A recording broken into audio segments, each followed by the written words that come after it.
ভোরের শিশিরের গন্ধে এখনো শিউলি খোঁজে অনাদি স্যার। বিক্ষত অনুভবে গভীর আকাশের নীল পুড়ে যায়, তবু ছুঁয়ে ছুঁয়ে যায় বিনম্র পুষ্পাঞ্জলি। হংসরাজের ছেঁড়াচুটির শব্দ, লক্ষ্মীনট্টের ঢাকের বোল, রাত জাগা তৃষ্ণার্ত চাউনি, আর স্বপ্নকাকার তুমুল ধুনুচি নাচ।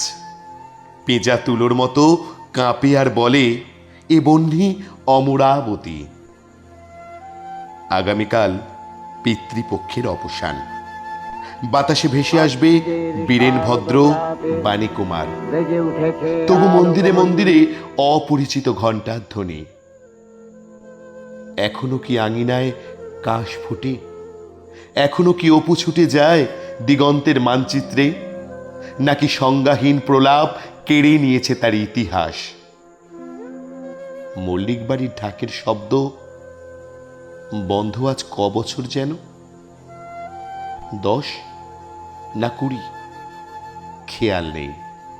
আজ কাঠামোয় লেগেছে ঘুণ।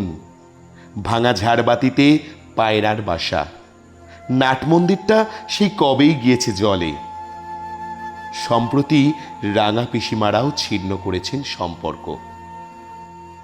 স্বপ্নকাকা বেঁচে থাকলে লাঠির হাতলে মাথা ঠুকে বলতেন, লক্ষ্মী হংসরা আর আসবে না এখানে।